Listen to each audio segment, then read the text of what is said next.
آج آپ نے اور میں نے اس موسم بہار نیکیوں کا جو آنے والا ہے، اس سے پہلے پہلے اپنے آپ کو ایک ریمائنڈر دینا ہے، اپنے آپ کو ایک انرجی دینی ہے، اپنے آپ کو یہ بات بتلانی ہے کہ ہم کہاں دنیا کے پیچھے بھاگ رہے ہیں۔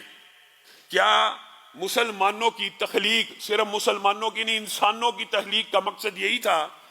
افحسبتم انما خلقناکم عبثا، کیا تم نے یہ گمان کیا اللہ رب العزت نے تمہیں اور مجھے بلا وجہ پیدا کر دیا؟ بلا وجہ، بغیر کسی سبب کے؟ کیا یہ دنیا کھیل کود اور تماشے کے لیے اور دن رات صرف روزی کمانے کے لیے، دن رات صرف روزی کمانے کے لیے بنائی گئی؟ افحسبتم انما خلقناکم عبثا وانکم الینا لا ترجعون، اور تم نے یہ سمجھ لیا یہ زندگی صرف کھیل تماشا اور تم ہمارے پاس لوٹ کے نہیں آنے والے۔ دنیا کی حقیقت کو رسول اللہ صلی اللہ علیہ وسلم نے واشگاف انداز میں، اور اللہ نے بھی واشگاف انداز میں مسلمانوں کے لیے بیان کیا۔ یہ دنیا، الدنیا دار لمن لا دار لہ، دنیا اس کا گھر ہے جس کا آخرت میں کوئی گھر نہیں۔ اور الدنیا مال، اور دنیا مال ہے، دنیا سے روزی اور روٹی کمانا صرف اس کے لیے ہے، لمن لا مال لہ، جس کا آخرت میں کوئی مال نہیں۔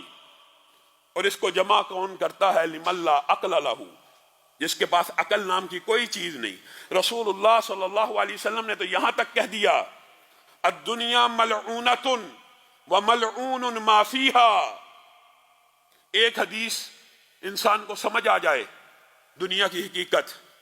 ہم یہ سنتے تو رہتے ہیں کہ دنیا بالکل ردی چیز ہے، مچھر کے پر کے برابر بھی نہیں، اور مچھر کے پر کے برابر بھی ہو اگر اس دنیا کی حیثیت، یہ سنتے رہتے ہیں مچھر کے پر کے برابر بھی ہو، تو اللہ اس دنیا میں کسی کافر کو پانی بھی نہ پلائے۔ سنا ہے، سب نے سنا، سب کو پتا ہے، لیکن ہمارے دل میں یہ بات کتنی کو اتری ہے؟ رسول اللہ صلی اللہ علیہ وسلم نے اس کی تشریح کی ہے، الدنیا ملعونۃ، اس دنیا پہ اللہ کی لعنت ہے، اور اللہ جس کے اوپر لعنت کرے خالق ہے، مالک ہے، اپنی مخلوقات میں سے جس کے اوپر مرضی لعنت کرے۔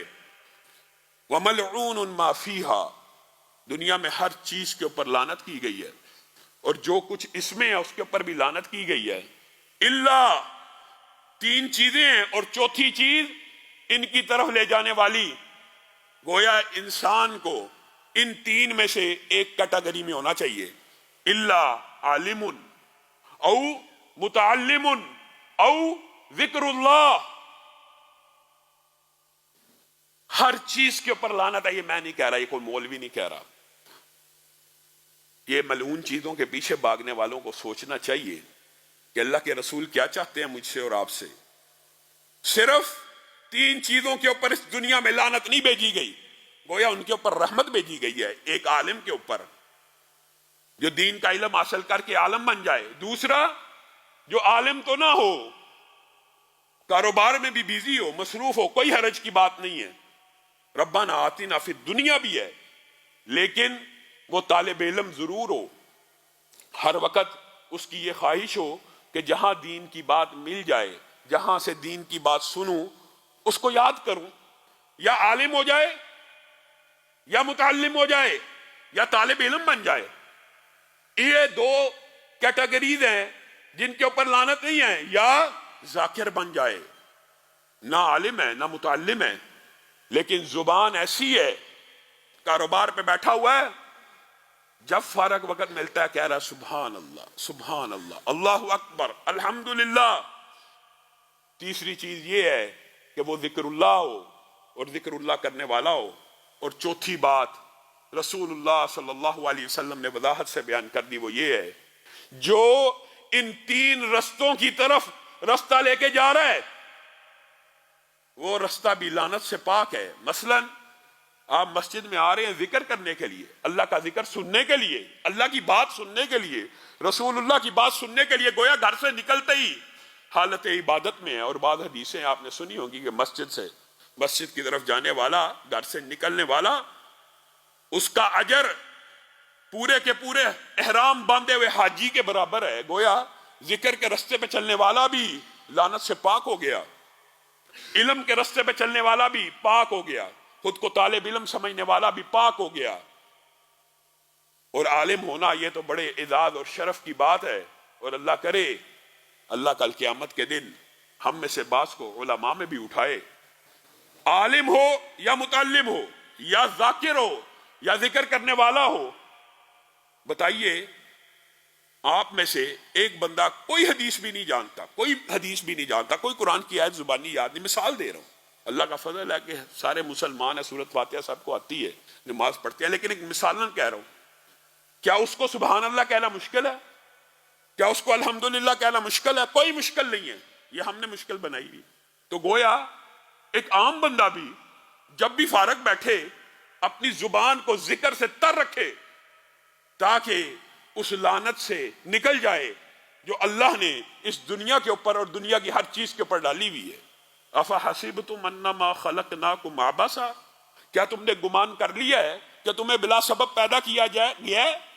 اور اگر اللہ رب العزت نے ہر چیز کو بلا سبب اور آپ کو اور مجھے بلا سبب پیدا کیا تو تخلیق کا مقصد بھی اللہ نے قرآن پاک میں بتلا دیا، آپ جانتے ہیں کہ تخلیق کا ایک ہی مقصد ہے کہ جن اور انس میری عبادت کریں، لیکن ایک اور اینگل سے آپ نے اس بات کو سمجھنا ہے، اگر اللہ رب العزت نے یہ دنیا کھیل کود تماشے اور بس جس طرح بعض ایتھیسٹ اور دین بیدار لوگوں کا یہ دعویٰ اور نعرہ بن گیا انسانیت کی خدمت ہونی چاہیے، دین میں انسانیت ہے، لیکن انسانیت ہی کو مذہب مان کے اور اللہ کے حقوق کو فراموش کر دینا، اس سے بڑی بدعقیدگی بھی کوئی نہیں۔ آپ یہ سمجھتے ہیں کہ اللہ رب العزت نے ویسے ہی پیدا کیا تو آپ قرآن پاک کی ایک سورت ہے جن میں آیتوں کی ترتیب اللہ نے کسی اور انداز میں لگائی ہے، لیکن تشریح کسی اور انداز میں بھی، یہ بھی قرآن پاک کے ایجادات میں شامل ہے۔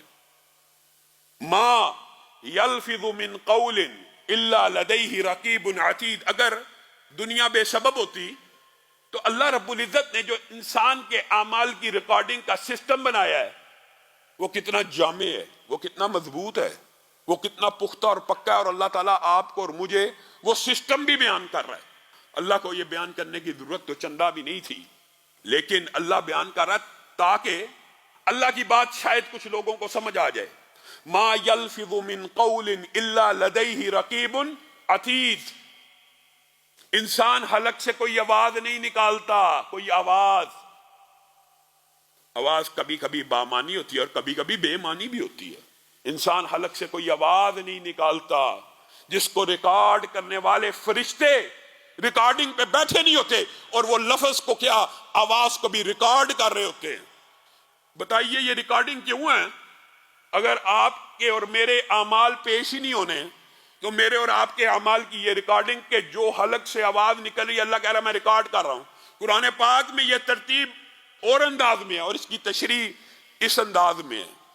اس سے آگے چلیے، حالانکہ قرآن پاک میں یہ ترتیب، اگر آپ کو کبھی موقع ملے تو آپ اس سورت کا مطالعہ کرنا، یہاں پہ اللہ رب العزت نے بڑے خوبصورت انداز میں اپنی ریکارڈنگوں کا ذکر کیا، اور پھر کسی بندے کے ذہن میں یہ بات آ سکتی ہے کہ میں لفظ کے بغیر بھی کچھ عمل کرتا ہوں، میرا ہاتھ عمل کر رہا ہے، میں مسجد کی طرف چل رہا ہوں، اس کو کون ریکارڈ کرے گا؟ اللہ تعالیٰ نے تو کہہ دیا جو حلق سے آواز نکلتی ہے اس کو ریکارڈ کیا جاتا ہے۔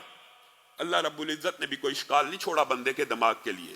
اذ یتلقی المتلقیان عن الیمین وعن الشمال، تو کوئی بھی عمل کر لے، چاہے وہ زبانی ہو چاہے وہ بدنی ہو، کون سا ایسا عمل ہے جو دائیں اور بائیں والے فرشتے کی نظر سے اوجھل ہو جائے؟ اور پھر کسی بندے کے ذہن میں یہ خیال آ سکتا ہے کہ دائیں اور بائیں والے کی نظر سے کچھ اعمال اوجھل ہو سکتے ہیں۔ کیسے؟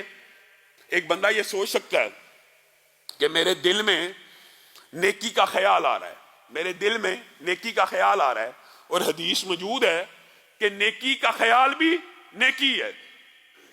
اب نیکی کا خیال یہ دائیں اور بائیں والے کیسے لکھ رہے ہوں گے، کیسے ریکارڈ ہوگی؟ یہ جو اللہ رب العزت نے قرآن پاک میں کہہ دیا فَمَن يَعْمَلْ مِثْقَالَ ذَرَّةٍ خَيْرًا يَرَى، ذرہ برابر نیکی بھی ہوگی، دیکھی جائے گی اور دکھائی جائے گی، یہ جو نیکی کا خیال آیا یہ تو دائیں بائیں سے ریکارڈ نہیں ہو سکتا، یہ میرے منہ سے نہیں نکلا. تو اللہ رب العزت نے اس اشکال کو بھی غلط ثابت کر دیا، اور میں اور آپ اس دھوکے میں ہیں کہ اللہ تعالیٰ نے دنیا بلا سبب بنائی ہے. وَنَعْلَمُ مَا تُوَسْوِسُ بِهِ نَفْسُ، تمہارا رب وہ ہے جو تمہارے دلوں میں اٹھنے والے نیکی کے خیالات کو بھی کل قیامت کے دن کے لیے ریکارڈ کر رہا ہے.